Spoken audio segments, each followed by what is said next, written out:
So I feel like it's been forever since I shared a book talk video, even though it hasn't been. October was just a longer month. So I will be honest, I had such high expectations for the month of October and they kind of all fell apart. My life got completely chaotic in October. I did not even have enough time to fill out my plan with me stuff, all of my planner spreads for November.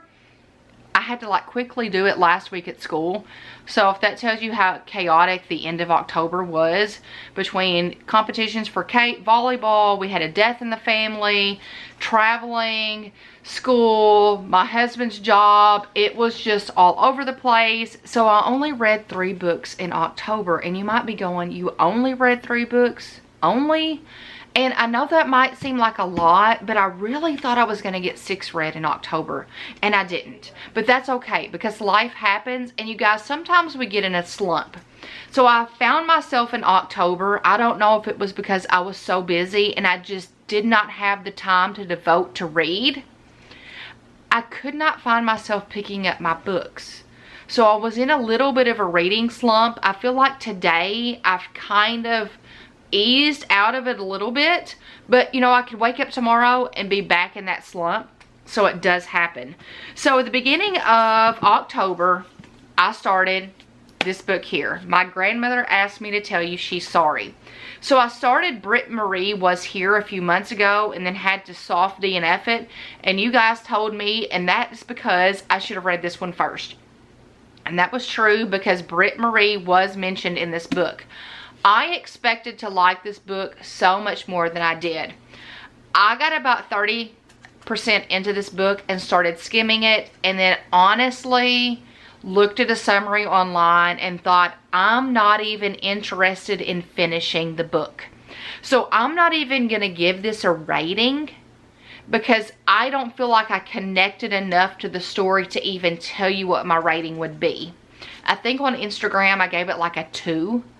And here was my issue with it. Grandmother and her granddaughter have this very close bond. The grandmother is very eccentric, and she tells these big fantasy stories to her granddaughter and names all of these fantasy characters, and there's castles and there's knights and all of these like lands of like forget-me-nots or something like that.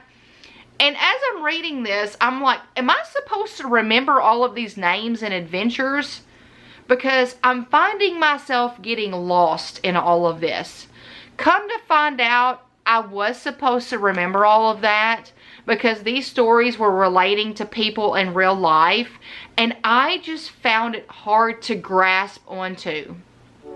There were too many names. There were too many things that I was supposed to remember, that I was not finding my reading experience to be a good one. I was finding it hard to pick up this book, and it was, instead of an enjoyable experience, it was a little bit painful. So I'm like, you guys, I'm just going to skip through it, and I'm going to say I'm not going to come back to this. So this was not one of my favorites, which was so disappointing, because I had such high expectations for this book, because Anxious People and A Man Called Uwe, I think is how you pronounce it, are 5-star reads for me, 2 of my all-time favorite books, and this one was a huge letdown. So I did not enjoy that at all. Then I went back to the Chestnut Spring series, the 4th book, and I kind of teetered on this. I wasn't sure if I wanted to read this, because I'll be honest, I thought, I've gotten 3 books read in this series already. Is the 4th book really going to be better than the first 3? Oh, heck yes it was. 6-star read for this. I did not think I was going to enjoy Theo and Winter's story, but I connected with this book so much. I saw so much of myself in Winter. Could not put it down. Overly enjoyed myself. Did not want it to end.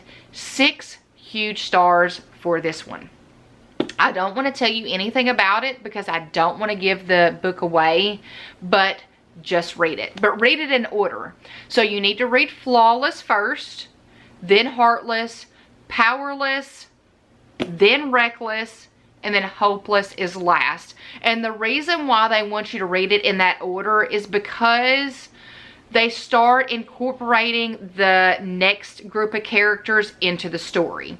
So by the time the 5th book rolls around, all of the characters that have been introduced and you've gotten those stories make appearances in that last book. So the way that Elsie Silver weaves these characters throughout these stories is just beautiful.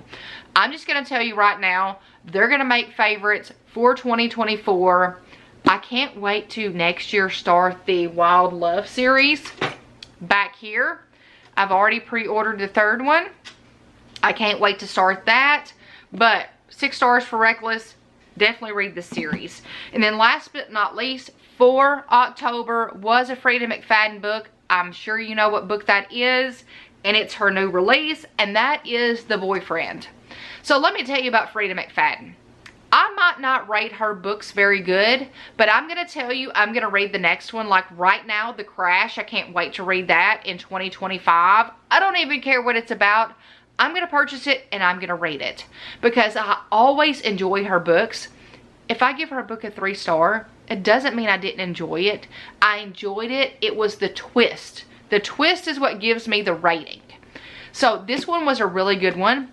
This is a 4-star read for me. And I will tell you, throughout the whole book, I'm like, this is going to be boring. I've already know what's going to happen. I already know who did the killing. How is this going to be interesting at the end? I was dead wrong. The person that actually did the crimes wasn't even on my radar. I was so off with this. So 4 stars for this one, really enjoyed it. And guess what? It was a book of the month pick for October. So that right there should tell you this is a good one. So those were my 3 reads for the month of October. My grandmother asked me to tell you she's sorry, Reckless, and The Boyfriend. So 3 books is still good. And y'all, I've realized that for me, the beginning of a year, I think is easier for me to read. The fall time, I'm always busy with so many activities that it's hard to, you know, squeeze in the time to do my reading. So I've got to give myself some grace because I love reading, but I want to sit down and devote more than 5 minutes to reading. So if you're in a reading slump or just not having time to read a certain month, just know you're not alone. So now I'm going to share my TBR for November. I almost said October. I've got 6 books here that I'm hopefully going to read in November. And I'm going to say November and December because the next book talk video that you are going to see is going to be during Vlogmas. And that will basically be my 2024 overview, my thoughts, my top 12 books, and so forth. And I don't know if I'm going to do my book ornament during that Vlogmas video or if I'm going to do it separate or wait till the beginning of 2025. I haven't decided on that yet, but I'm definitely going to share the making of my 2025 book ornament like I did last year. So 6 books here in all different genres, I feel like. So the first book is actually what I'm reading right now. I'm about 40% in. I should be finished with it by the end of the week if my reading slump doesn't continue. And that is Hopeless. It's the last book in the Chestnut Spring series. I am liking it so far, and here's the thing. Like I said with Reckless, I was kind of hesitant to pick this book up because I was like, okay, it's Beau's story. I mean, this is the 5th book. Is it really going to be that interesting? But I'm really enjoying it so far. Beau and Bailey's stories. 40% in, and I can't wait to see where their story goes. So I should have that finished by the end of the week. Second book is The Wishing Game. So I tried to start this about 2 months ago, and then I realized my mind was not in the right place for the book. So this was a book of the month finalist, I want to say last year. So many people said such great things about this book that I knew I was not in the right headspace to read it at that point in time. And for some reason, it's giving me like Christmas vibes. So I decided to put it on my TBR this month. So I can't wait to read this book. They said it's like a Charlie and the Chocolate Factory, but for books.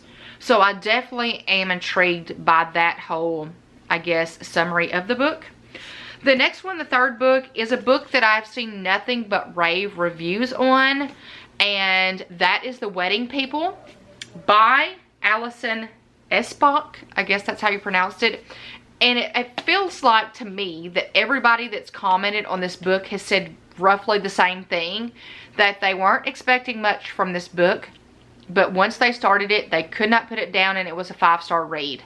So it's about a girl, from my knowledge, I haven't read the book, but just going off what other people have said, a girl that goes and checks into a hotel that had planned on unaliving herself, but gets mixed up with a wedding party that's being hosted at this hotel. So that sounds really interesting to me. Fourth book is a book that's been on my TBR for several months, and the reason I haven't read it is because I was waiting for the Kindle version to get marked down in price, and it finally did. And I know what you're thinking. It needs to be a goal for 2025. I need to go get a library card, and I need to download the Libby app. I'm seriously going to write that down as one of my goals for 2025 because I need to do that, because that's going to save me money. That book is Remarkably Bright Creatures. You guys, I've heard nothing but such great things about this book that I'm hoping I can get to it by the end of 2024.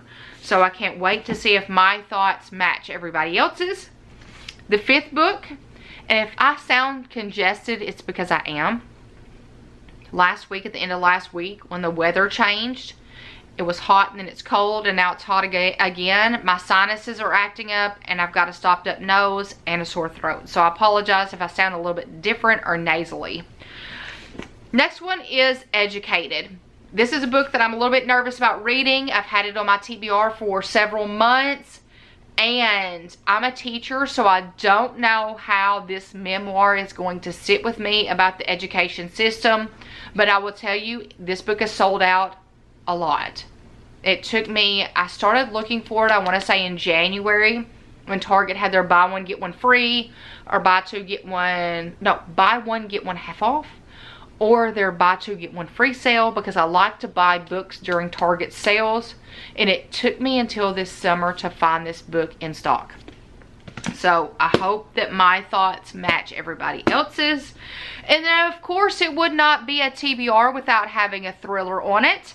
And this month I decided to add Kill for Me, Kill for You, based off a TikTok review. A TikTok video I watched that was reviewing 2 different thrillers that were great ones for them. This made the list, and they said the twist they did not see coming, and it was an amazing twist, and I'm all about the twists in a thriller. So that is the 6th book that I'm hoping to read for November. Kill for Me, Kill for You. So this one, Educated, Remarkably Bright Creatures, The Wedding People, The Wishing Game, and Hopeless are amongst my TBR for November. And while I'm thinking about it, if you do not follow me on Goodreads, add me on Goodreads. I'm going to put my link in the description below. Add me so we can be friends, so I can see your suggestions and your ratings, and you can see mine. So last but not least, I want to share my Book of the Month books for November. So if you do not know what Book of the Month is, this time last year, I think it was September or October of 2023, I just really got back into reading, and I thought I want to join a subscription service. After looking at all of them, I decided to go with Book of the Month, and I've been with it for over a year now. It is, I want to say, $12.99 a month, and you get 1 hardcover book a month, free shipping, and then the longer you are with the service, the more add-ons you can get, and those add-ons are $12.99 as well. So all the books are hardcover. They are all the same size as you see here. So they're going to look really aesthetically pleasing on your bookshelf. So I'm going to leave my referral link in the description below. If you use my referral link, I get a book credit, which means I get a book free. You don't have to use it, but I like to always leave it in the description just in case you want to. So Book of the Month, the way it works is they come up with 5 or 6 new books every month. They have a team of people that go through all of these books, and they come up with 5 or 6 that they make their Book of the Month picks. Different genres. It could be romance, fiction, memoir, historical fiction, you name it. They have all different genres, and then you can choose one of those books to be your Book of the Month pick. And then the longer you're with the service, the more add-ons you get. So considering I'm on a book ban, because as you see, I have a whole cart full of books that I need to read. I only got 2 books this month, even though I could get 5. So my book of the month pick was P.S. I Hate You. And I'm going to be honest, I chose this not only because it was a rom-com, but because I thought the cover was so cute. I can't exactly remember what the synopsis was, but it looked interesting, so I decided to get it. So this was my book of the month pick for November. And I think this was the first month that I've seen that a thriller was not included in the 5 or 6 different selections that they had chosen. So I was kind of shocked about that. So the second book that I decided to get was a memoir, and I usually don't read those type of books, but Dinner with Vampires looked really interesting to me. So she was an actress from One Tree Hill. I did not watch One Tree Hill. Not sure why. I was a huge Dawson's Creek fan. I don't know why I did not watch One Tree Hill, but I did not. But reading the synopsis of this book sounded very intriguing, and I wanted to hear her story. So those were the 2 books that I got for book of the month: Dinner for Vampires and P.S. I Hate You. So that is my book talk for the month of October. It's not been really interesting. I don't feel like I've had anything that's been like, ooh, I really need to share this with them. I don't have any merch or anything to share. I did order a sweatshirt from the holiday restock for Biblio Styles. I don't know if I will have that in. Hopefully I'll have that in by my book talk during Vlogmas, and I will share that. Anything that I get that's book related from here until then, I will share. So today the common word is going to be reading. If you've watched the very end, put the word reading in the comments below. That just shows me that you've watched the very end, and I greatly appreciate it. If you have any questions, leave those in the comments, and any book suggestions as well. So I hope you give this video a big thumbs up. By giving my videos a thumbs up, it shows YouTube that you like my content, which means they'll start suggesting it and recommending it to more people, which means our community will grow and will continue to spread positivity. And thank you guys so much for doing that, because I do feel like it's making a difference. So I hope you guys have a great week, and until next time, bye you guys.